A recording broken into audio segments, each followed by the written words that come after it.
Un día Jesús estaba en Galilea y llegó un oficial del rey, un tipo ahí que era muy importante, un rico. Pero tanto los ricos como los pobres tenemos necesidades, ¿cierto? Y este hombre estaba muy angustiado porque su hijo se estaba muriendo. Tan angustiado estaba que hizo un día, el viaje duraba un día, de donde él estaba en Capernaum a donde Jesús estaba, un día duró subiendo. Y cuando llegó donde Jesús le dijo que le ayudara, que el chamaco se le estaba muriendo. Y el Señor le dio una palabra, le dijo: ve, tu hijo vive. Tremendo, ¿eh? Yo pensaba en eso en esta semana. Los miércoles estamos teniendo culto y en la parte del estudio bíblico se ha vuelto preguntas y respuestas, ¿verdad? Entonces hemos tenido muy linda experiencia y es curioso porque mientras pensaba en esto en la semana, cómo una palabra del Señor cambia todo. Y eso estábamos viendo el miércoles, ¿verdad? Como una palabra del Señor cambia todo. ¿Qué hace la diferencia? Si usted la cree, si usted cree la palabra que Dios le da, si usted la cree, todo cambia. Bueno, este hombre, oficial del rey, él creyó la palabra y se fue para su casa. Y cuando llegó, el muchacho ya estaba sanitico, gloria a Dios, ¿verdad? Verso 1 del capítulo 5. Después de estas cosas que les acabo de contar, había una fiesta de los judíos y subió Jesús a Jerusalén. Jesús aquí está cumpliendo con su responsabilidad de ir a Jerusalén 3 veces. Se le exigía a todos los judíos que tenían que ir 3 veces a Jerusalén. Para Dios siempre ha sido importante la obediencia con respecto a congregarse. Esto que Jesús hizo fue congregarse. Por cierto, a mí me hace mucha gracia cuando hay gente que no se congrega, porque digo yo: wow, son más cargas que Jesús. No necesitan la iglesia, ¿verdad? Y los apóstoles también iban a la iglesia, pero estos hermanos no necesitan la iglesia, ¿verdad? O sea, no se dieron cuenta nunca que cuando venimos al templo, al igual que Jesús fue a Jerusalén, ¿alguien sabe por qué iban a Jerusalén? ¿A qué iban? Yo creo que ustedes saben. Hechos capítulo 8, el etíope que hablaba con Felipe, ¿a qué había ido el etíope a Jerusalén? A adorar, hermanos. Cuando nosotros venimos a la iglesia, no venimos a que nos digan cosas para sentirnos bien, ni cosas que nos gusten. A lo que venimos realmente es a adorar. Cuando usted, desde el momento en que usted el sábado empezó a alistar la ropita para venirse para la iglesia, ya usted está adorando. Y usted viene para la iglesia y usted en la iglesia, mientras estamos cantando, mientras estamos oyendo la palabra, estamos adorando. Eso es lo que estamos haciendo. Aún la ofrenda es un acto de adoración.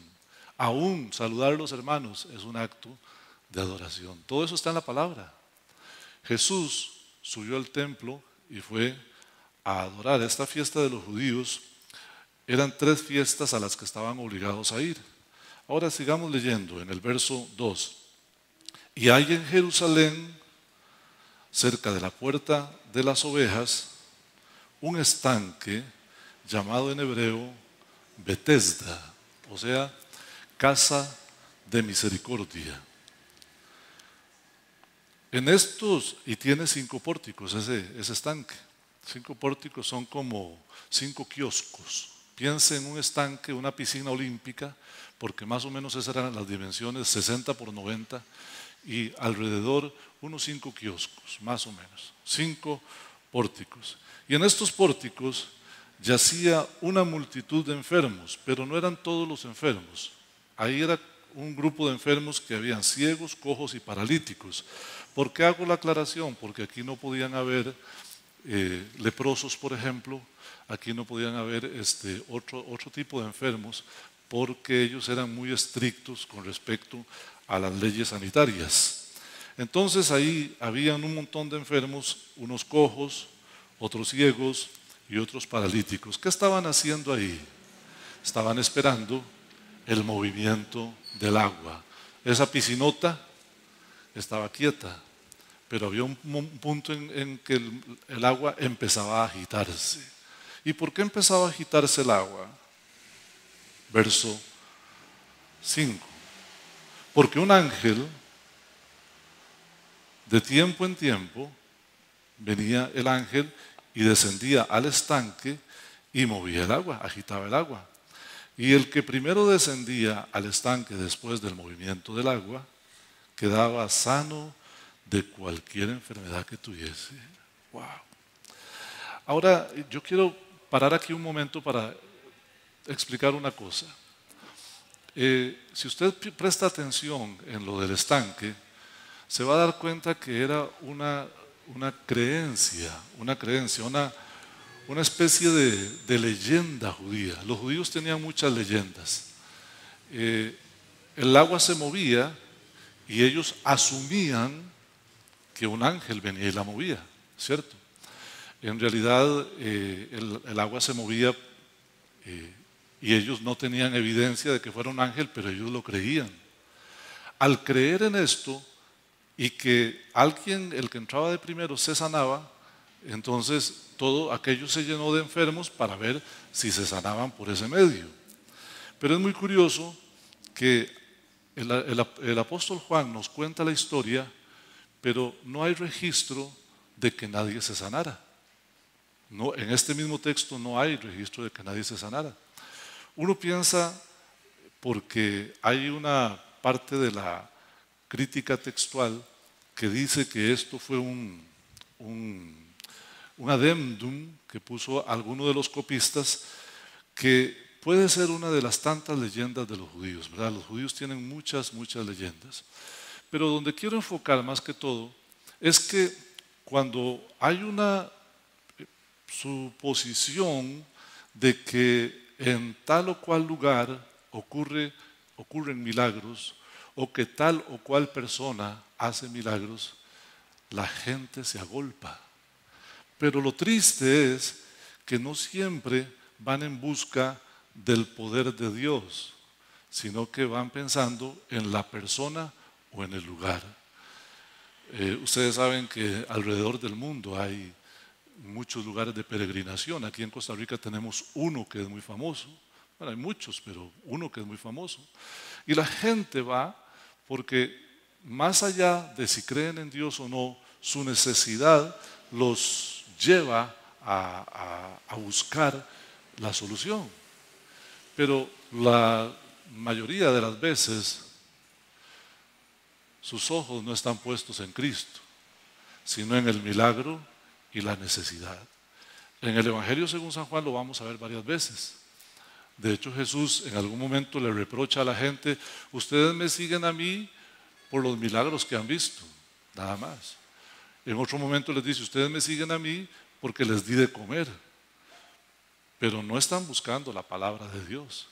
Y en este texto lo vamos a ver un poquitico más adelante, pero esta gente toda está buscando una respuesta, pero no en Jesús. Ahora, yo estaba meditando en esto. Hemos estado estudiando desde el capítulo 1. Jesús, esta es la segunda vez que sube a Jerusalén. Y la primera vez, ustedes, los que hemos estado pendientes del estudio, recordarán que Jesús estuvo dando testimonio.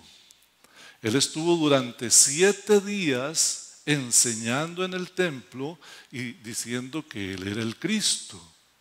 Y también, cuando Él descendió a Galilea, los galileos le recibieron porque habían visto las señales que Jesús había hecho. O sea, Jesús a ese punto ya era conocido por las señales, por los milagros y porque Él había testificado que Él era el Cristo. Esta es la segunda vez que sube y en la primera ya todo esto había ocurrido. La pregunta es, Si ya Jesús había estado dando testimonio y había estado haciendo milagros y había hecho señales, ¿por qué esta gente no fue a buscar a Jesús? Sabiendo que Jesús, como buen judío, tenía que estar en la fiesta. ¿Por qué estaban atestado el estanque, pero no estaban detrás de Jesús? Hermanos, preste atención. A veces nosotros, los cristianos evangélicos, también nos volvemos un poco religiosos. Y estamos a veces un poco lejos de Jesús. Y estamos buscando otras cosas, otras respuestas. Voy a explicarme un poquito más. Hace muchos años en Costa Rica empezó lo que llamo yo el Evangelio Express, que es que un hombre se levanta y se vuelve famoso por la radio o por la televisión y todo el mundo va donde aquel hombre, pero van siguiendo al hombre, no van siguiendo a Cristo. Y encuentra usted muchísimas personas que dicen que son cristianas cuya vida es muy alejada de lo que Dios manda. Sus corazones no están entregados a Dios, sino que se vuelve una religión. Y tenemos iglesias con muchos eventos y la gente está metida en eventos y les encanta porque tienen este programa y aquel otro programa y aquel otro programa y este otro programa y este otro programa y traen un santo y luego otro santo y un santito y una santita, y cuando usted se dio cuenta el tiempo pasa y la gente está en muchas actividades, pero su vida personal de adoración, su vida con Cristo es muy deficiente. Esto, hermanos queridos, se parece mucho a esto: gente alrededor del estanque. Yo quisiera que usted se pregunte si usted es gente alrededor del estanque o usted es de los que busca a Cristo. Ni siquiera tiene que pensar en oírme a mí. Lo importante es que usted siga a Cristo. Amén. Porque un día yo no voy a estar. Estos huesos son iguales a los de todo el mundo y un día tendré que irme a la presencia del Señor y usted tendrá que seguir. No tiene que pensar en hombres o en mujeres, aún ni siquiera en lugares específicos. Tu relación con Dios debe ser 24 horas al día, 7 días a la semana. Pero ellos estaban en el mismo lugar que Jesús y no se daban cuenta. Fíjate, siga leyendo conmigo ahí el verso 5, estábamos en el 4 anteriormente. Bueno, y había allí un hombre que tenía 38 años. Ese pobre hombre de estar enfermo. Cuando Jesús lo vio acostado y supo que llevaba así mucho tiempo, le dijo al tipo: ¿quieres ser sano? Aquí empieza una observación interesante del texto. ¿Por qué está escrito este texto aquí? Recordarán ustedes que el Evangelio según San Juan fue escrito, según dice San Juan al final del Evangelio, para que estas señales, las escribí, son muchísimas, pero yo elegí 7 señales para que ustedes crean en el Señor Jesucristo y creyendo en Él tengan vida eterna. Cada una de estas señales que estamos estudiando, esta es la tercera, tiene como propósito que nosotros creamos en el Hijo de Dios. Cada señal a partir de ahora será seguida por un discurso. Señal, discurso, señal, discurso. Las próximas 5 serán así. Bueno, esta, además de que creamos en Cristo Jesús, tiene dos propósitos. Uno es invalidar el misticismo. Eso de que lo que les acabo de decir, eso de andar buscando el Evangelio Express y todo eso, déjelo de lado, deje de estar haciendo oraciones fuertes al Espíritu Santo, que dice la gente, ore a Dios, ¿verdad? Vamos a reunirnos para hacer guerra espiritual, nada más absurdo que eso, hermanos queridos. La guerra espiritual es una vida consagrada al Señor. Efesios capítulo 6, verso 10 al 18, te da la pauta de cómo un cristiano hace guerra espiritual. Y no es gritándole al diablo, no es insultando al diablo, no es orando muy fuerte para que el fuego descienda. Es estando firmes contra las acechanzas del diablo. Ahí está Efesios 6, 10 al 18. Este misticismo Jesús quiere ponerlo de lado y mostrarles que más que el estanque es Jesús. Y no es la primera vez, Jesús muchas veces dijo, más que Abraham, aquí estoy yo. Más que el templo, aquí estoy yo. Y aquí está diciendo de una forma tácita, más que el estanque soy yo. Este hombre fue elegido por Dios para mostrar también, el segundo propósito es evidenciar la autoridad de Cristo sobre la religiosidad. Cristo primero, la religiosidad ya no. Cuando estudiamos el Sermón del Monte en Mateo capítulo 5, 6 y 7, recordarán que después del capítulo 12, que vimos las bienaventuranzas del 1 al 12, ya del 14, 15 en adelante empieza a decir, oísteis que fue dicho, ojo por ojo y diente por diente, mas yo os digo. Y Jesús empieza a decir, bendigan a los que los maldicen, amen a los que los persiguen, oren por los que los ultrajan. Jesús hizo una partición en el tiempo. Hoy en día decimos que un acontecimiento fue fechado antes de Cristo o puede ser fechado después de Cristo. Pero más que una partición en el tiempo, Jesús hizo un cambio de todo lo existente. Hasta Jesús, la ley y todo el Antiguo Testamento estaba vigente. Hasta Jesús. Pero una vez que viene Jesús, Jesús es el todo en todos y para todo. Es el absoluto, no hay más, solo Cristo Jesús.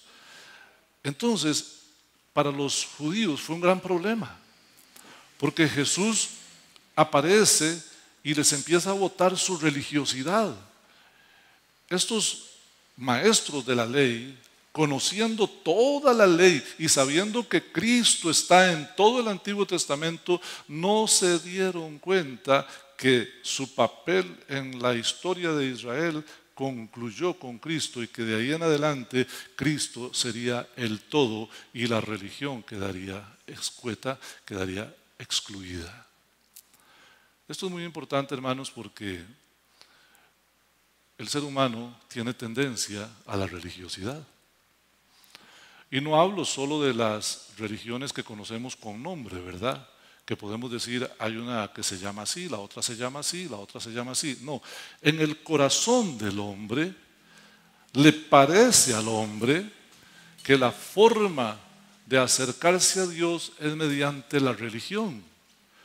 Y no, queridos hermanos, la forma de acercarse a Dios es con un corazón sincero, contrito y humillado, necesitado y hambriento de Dios. Cuando yo me doy cuenta que siendo pecador he ofendido la santidad de Dios y me doy cuenta que estoy separado de Dios a causa de mi pecado y me doy cuenta que hay una forma de resolver ese problema que se llama Jesucristo y me rindo a Cristo en alma y corazón y le doy toda mi vida para que Él sea el dueño y el Señor, ahí sí estoy cumpliendo la voluntad de Dios y no en una religión. Queridos hermanos, los dogmas los inventaron los hombres. La relación con Cristo es personal. Y claro, cuando tienes a Cristo en el corazón, te da por venir a la iglesia, porque vienes a adorarle. Cuando tienes a Cristo en el corazón, te da por leer la palabra, porque sabes que en las Sagradas Escrituras está la vida. No solo de pan vivirá el hombre, sino de toda palabra que sale de la boca de Dios. Claro, cuando tienes relación con Dios, ya no te entregas al pecado. Pero no porque quieres ser bueno, sino porque tienes a Cristo en el corazón. El Espíritu Santo de Dios está en ti. Estos muchachos que estaban ahí necesitaban una lección, pero no la entendieron. El hombre, creo yo, que alguito entendió, fue elegido por Dios para un propósito divino. Es muy interesante que el Señor se sirva de nuestras debilidades para honrar su gloria. ¿Cuántos dan gloria a Dios por eso? A veces no nos gusta la parte de estar enfermo, ¿cierto? ¿A quién le gusta estar enfermo? Levante la mano. A nadie, ¿verdad? Pero escuche esto. El apóstol Pablo, el más pintado de los escritores del Nuevo Testamento, de los 27 libros, él escribió 13. ¡Wow! En 2 de Corintios, capítulo 12, él explica que él tiene en su cuerpo un aguijón de Satanás, entiéndase una enfermedad. Muchos pensamos que era un problema de la vista, por lo que él escribe en Gálatas cuando dice: mirad con cuán grandes letras os escribo. Y vosotros, le dice a los tesalonicenses, os hubierais sacado vuestros ojos y me los hubierais dado si hubieras podido. Por eso entendemos que era un problema de la vista. Y él dice: yo le he pedido a Dios que me sane y lo he hecho 3 veces. Yo soy más necio, yo llevo un montón de años diciéndole lo mismo. Y el Señor me dijo: bástate mi gracia, porque mi poder se perfecciona en tu debilidad. Hermanos queridos, qué lindo es que en la debilidad de nosotros el Señor se glorifique. Amén. Que si el Señor puede ser glorificado a través de mi enfermedad, a través de mi dificultad, bendita sea la gracia de Dios. Es un privilegio que no tal vez hemos entendido, porque a veces en nuestra visión de mundo muy limitada y muy egocéntrico, queremos estar bien, únicamente bien, y eso es lo que importa. No, hermanos, fíjate este hombre, yo no creo que Jesús iba pasando y dice: a ver, ¿a quién? ¿Cómo? No, Jesús es Dios, Él todo lo sabe. En el plan perfecto de Dios estaba este hombre, para glorificar el nombre de Jesús. Siga conmigo en el verso 7. Cuando Jesús le dijo: ¿quieres ser sano?, el hombre tenía como la visión velada, porque no se dio cuenta que era Jesús. Señor, le respondió el enfermo, no tengo quien me meta en el estanque cuando se agita el agua. Y entre tanto que yo voy, otro desciende antes que yo. Este hombre tenía esperanza porque estaba ahí. Yo creo que este hombre tenía muchísima fe. Fíjate que es una piscina olímpica. Tiene 5 kioscos. Se cree que en cada kiosco, en cada puerta, cabían 400 personas. Fíjate, se llevó una multitud. Y aunque él sabía que en buena teoría no tenía ninguna oportunidad, estaba ahí. Porque si hubiera una remota oportunidad, él la quería. Y fíjate qué interesante, el que menos oportunidad tenía fue el que recibió el milagro. A veces usted piensa que su milagro no se va a dar. Ponga los ojos en Cristo. No mire alrededor a todos los que le va bien. No se ponga a pensar en todas las personas a las que les ocurren cosas buenas y a mí me ocurren solo cosas malas. Ponga la mirada en Cristo. Si hay una oportunidad de que a usted le vaya bien, es con Cristo, no con los demás medios. Así es. Él tenía esperanza y también estaba un toque desesperado, ¿verdad? Fíjate lo que Jesús le dice en el verso 8. Jesús le dijo: levántate, toma tu lecho y anda. Este hombre me hace mucha gracia porque Jesús va a hacer el milagro sin pedirle nada a él. Jesús no le dijo, tienes que creer. No está aquí, ¿verdad? No le dijo Jesús como al otro, tu fe. O a la mujer del flujo de sangre, tu fe te ha salvado. No, no le dijo nada de tu fe. Él simple y llanamente hizo el milagro. Quiero contarle una cosa. En la sabiduría de Dios, en la soberanía de Dios, hay un plan perfecto en el que usted y yo encajamos. Si usted lo cree, si usted puede creerlo, si usted puede decir, yo soy parte del plan de Dios para este planeta, y lo que pasa conmigo no es una casualidad, es la mano de Dios conmigo, usted puede vivir tranquilo. La semana pasada el hermano Mario estaba muy preocupado, no les digo por qué, pero yo le dije, Marito, no se preocupe, esa es la misericordia de Dios conmigo, paz, no tenga problema. Y cada vez que pasa algo, usted puede preguntarle a mi esposa, yo le digo a Tita, y si es complicado, no importa, esa es la misericordia de Dios conmigo. Cuando usted entienda que cada cosa que pasa en su vida, buena o no tan buena, es parte del plan divino de Dios, usted va a estar feliz. ¿Quién no es feliz sabiendo que hasta mis adversidades son parte de un plan perfecto que es elaborado por Dios? ¿Ah? Pero hay que creerlo. Hay que estar sintonizado ahí, ¿verdad? Porque si no usted se angustia y usted empieza a pensar cosas y el diablo le mete cuento. Este hombre, 38 años enfermo. Posiblemente él se había jalado una torta. Ahí lo vamos a ver en el verso 16. Posiblemente él se había jalado una torta y estaba enfermo. Pero llegó el día en que su enfermedad sirvió para la gloria de Dios. Quiero que vea en este pasaje el verso 9 conmigo. Y al instante aquel hombre fue sanado. Y entonces tomó su lecho y anduvo. Si el texto terminara ahí, yo me concentraría en el milagro. Y diría, ok, el Señor está contando en su palabra un milagro.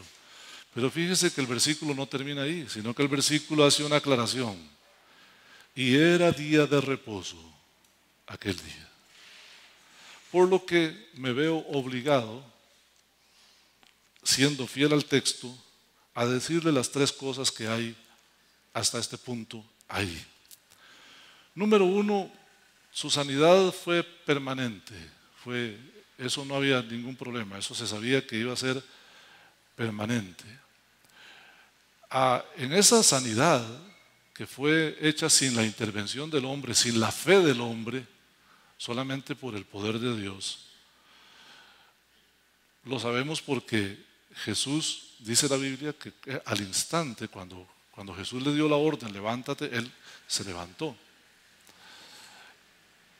Qué lindo es ver cómo reaccionó el hombre.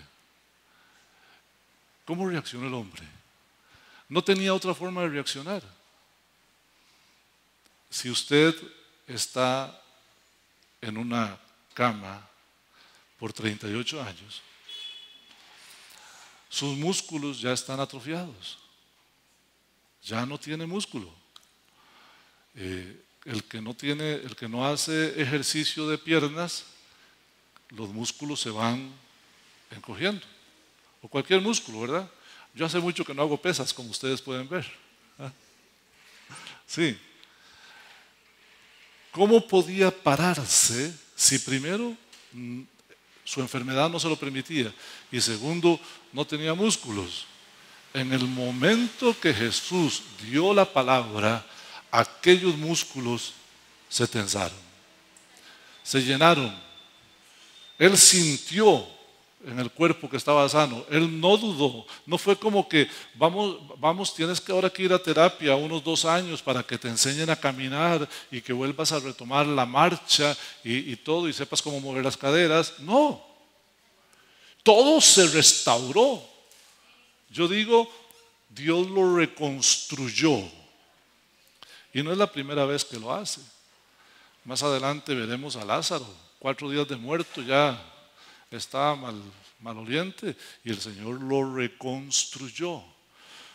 En mi oración yo le digo al Señor, Señor, para usted no es nada ponerme ojos nuevos y mi corazón nuevo, ¿por qué no hacemos una cosa? Póngamelos hoy. Pero hasta el día de hoy el Señor ha dicho, bástate mi gracia. Pero dígame si no, el Dios en el que usted y yo creemos es capaz de resucitar un muerto. Es capaz de reconstruir un cuerpo. Todo es por Él y para Él. Él puede hacer cualquier cosa. Pero sí, estas 3 cosas, fue sanado sin la fe del hombre, solo por el poder de Dios.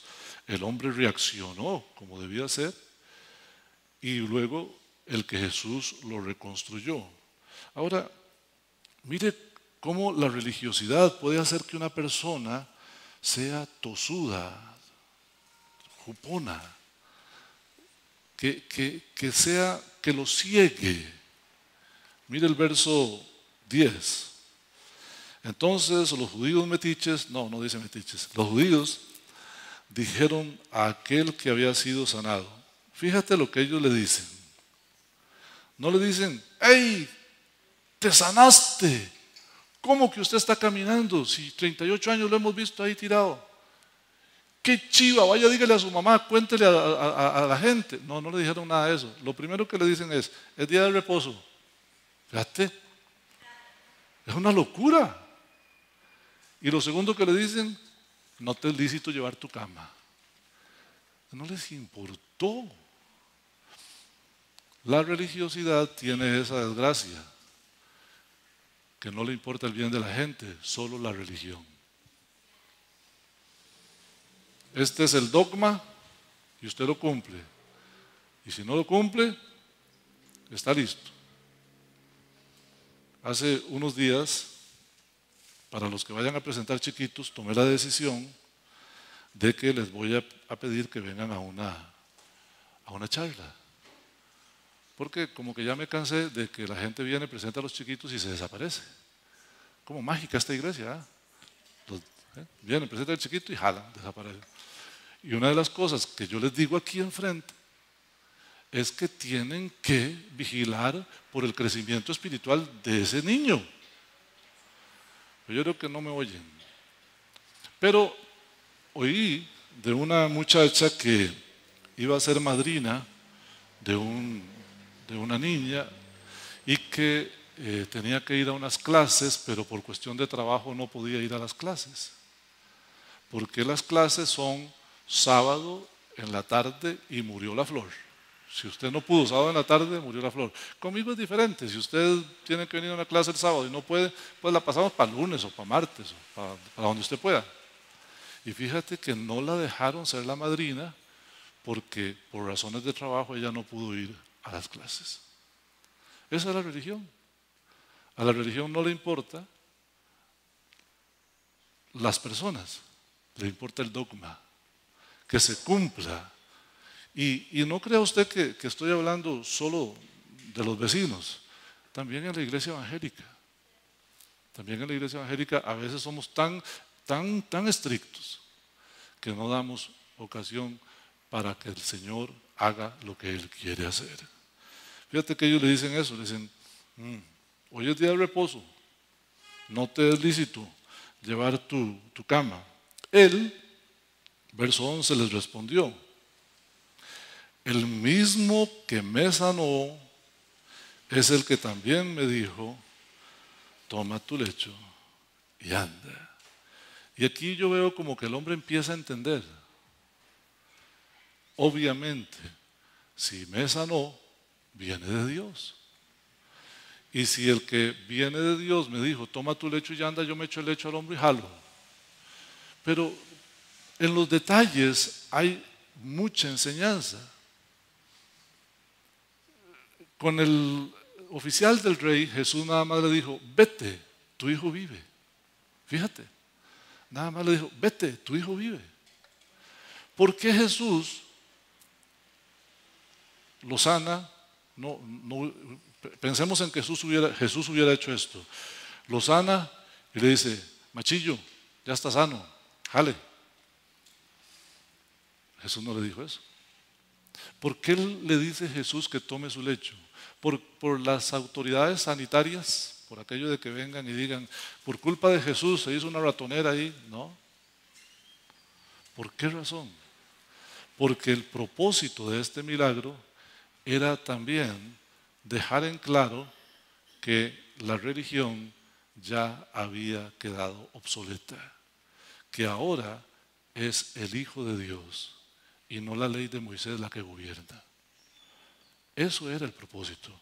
Porque si Jesús nada más le dice, sé sano, váyase, no hay ningún problema. Pero se crea una controversia a partir de que Jesús le dice, sea sano, tome su lecho y vaya para su casa. Siga conmigo en el verso 12. Entonces le preguntaron, siempre de majaderos, ¿verdad? ¿Quién lo sanó? ¿Están conmigo ahí? Ok, entonces le preguntaron al muchacho, ¿quién te sanó? ¿Sí le preguntaron eso? ¿Qué le preguntaron?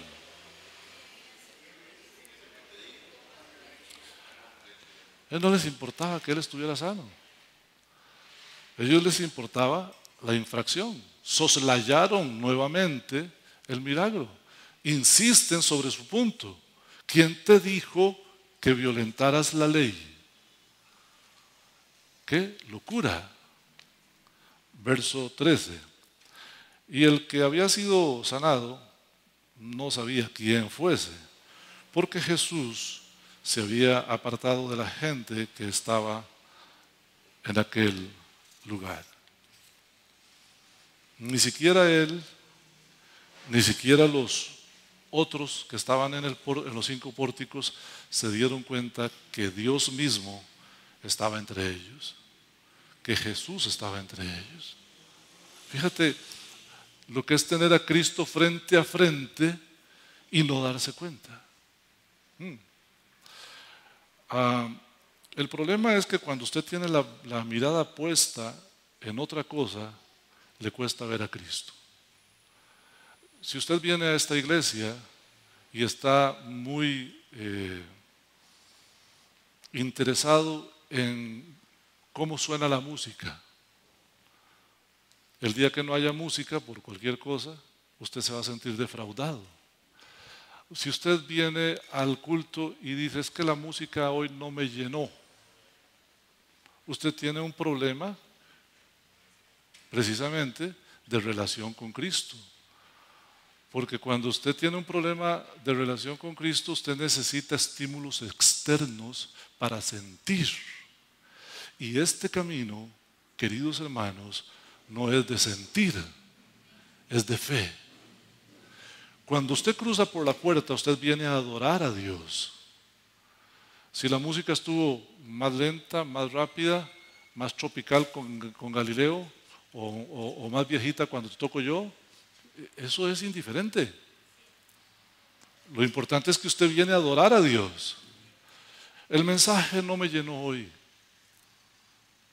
Bueno, no hacemos el mensaje para llenarte. Predicamos para instruirte, pero también para glorificar a Dios. Cuando uno está enfocado en las cosas de este mundo, es difícil ver a Cristo. Es difícil ver a Cristo. Jesús dijo que hay semilla que cae entre espinos, la parábola del sembrador, y que esa semilla, los afanes de este mundo, la ahogan. ¿Qué son los afanes de este mundo? Las riquezas, el placer, los deseos de los ojos, la vanagloria de la vida. Si usted está enfocado en otras cosas, son más importantes para usted que su relación con Cristo, nunca va a saber a Cristo. Sabe, querido hermano, yo añoro poder sembrar en su corazón que lo más importante en la vida es nuestra relación con Cristo. Nada más. Todo lo demás es secundario. Mas buscad primeramente el reino de Dios y su justicia, y todo lo demás será añadido. Esta gente que estaba ahí, los primeros, los enfermos, no se dieron cuenta que Jesús estaba ahí. Los otros, los religiosos, no les importó que Jesús estuviera ahí. Les importaba más su religiosidad. Verso 14. Después le halló Jesús en el templo y le dijo, pon cuidado lo que Jesús le dijo, mira, has sido sanado. Eso es lo primero que le dice Jesús. Lo segundo, no peques más. Tercero, para que no te venga ninguna cosa peor. Tres cosas. Ya como dijimos, su sanidad sería permanente, pero luego Jesús le dice, no peques más. Es un eco de Romanos capítulo 6. No presentéis vuestros miembros como servicio al pecado. Es increíble como hoy en día gente que dice que teme a Dios se entrega alegremente al pecado. Llámese fornicación, llámese vicios, llámese ludopatía, llámese juegos, llámese tantas cosas. Un eco hay allá en Romanos 6. No presentéis vuestro cuerpo, vuestros miembros, como esclavos del pecado. Otro eco, Romanos capítulo 12, verso 2. No os conforméis a este siglo, sino transformaos por medio de la renovación de vuestro entendimiento, para que sepáis cuál es la buena voluntad de Dios agradable y perfecta. Significa, queridos hermanos, vivamos en santidad. Esta frase tan pequeña, fíjate, 3 palabras, te las dice el Señor a ti y a mí hoy mismo. No peques más. Fíjate, palabras poderosísimas, porque salieron de la boca del Cristo de la gloria, del Rey del universo, del Señor de señores. No peques más. No para quedar bien con el pastor, no por quedar bien con la iglesia, no. Por obediencia al Señor. Y la tercera cosa que Jesús le dijo es muy llamativa. Para que no te venga una cosa peor. Y ahí es donde nos damos cuenta que Él había tenido que ver con su pecado anterior. No te venga una cosa peor. Significa que cuando nosotros como cristianos nos descuidamos del pecado, ocurren 2 cosas. El pecado siempre trae consecuencias. No, es inevitable, querido hermano. El pecado siempre trae consecuencias negativas. Ningún pecado trae consecuencias positivas. Y lo segundo es que dice la Biblia que Dios al hijo que ama disciplina. A veces hay cristianos que les parece que pueden hacer lo que sea y que Dios está viendo para otro lado. Mira, voy a contar las estrellas hoy. Ya, me falta una. No. El Señor no lo pasa por alto. Él dice que al hijo que ama lo disciplina. Métete a pecar para que veas cómo el Señor te mete una nalgada bien fuerte. Porque Dios no renuncia a su papel de padre. Él sí quiere que nosotros seamos conformes a la imagen de Cristo. Entonces, hazle caso. No peques más. Vamos llegando al final con la ayuda del Señor. El hombre se fue y le avisó a los judíos que era Jesús el que le había sanado. Por esta causa los judíos perseguían a Jesús y procuraban matarle. No porque hacía milagros, no, ese no era el problema, sino porque los hacía los días de reposo. A mí me parece loquísimo. Fíjate hasta dónde puede llegar la religiosidad. Hace unos días estábamos almorzando, Tita, Brandon y yo, y surgió un tema. Y yo les decía a ellos, y ahora les digo a ustedes, yo no puedo entender cómo alguien puede odiar a otro, cómo alguien puede odiar a otro por un tema de religión o de fútbol. Religión y fútbol. Fíjate, y yo sé que hay gente que a mí me aborrece por ser cristiano y por ser pastor. Me ha tocado estar en una mesa con alguien y ese alguien cuando se da cuenta que soy pastor jala. Me ha tocado estar en una mesa con una señora y su marido de allá la llama, dice, vení, y la señora se va y estaba muy alegre aquí, pero ella se va y se va y se va y se queda allá porque está hablando con los evangélicos y eso no se puede. Me ha tocado que haya gente que me aborrezca por ser sapricista. Eso no es loco. Hermano, ¿cómo puede usted odiar a alguien por ser de otra religión o de otro partido o en la política? ¿Qué es esa locura? Que no tenemos cerebro para darnos cuenta que todos tienen derecho a tener una opinión diferente a la nuestra. Pues esto es lo que pasaba con ellos. Eran tan religiosos que aborrecían a Jesús y lo querían matar, no por los milagros que hacía, sino porque los hacía el día del reposo. Jesús había estado enseñando en el templo 7 días, les dije. Jesús había hecho muchas señales y ellos no quisieron recibirle. San Juan capítulo 1, verso 11, dice la palabra que a los suyos vino. A lo suyo vino. No es a lo suyo, sino a lo suyo vino. Y los suyos no le recibieron.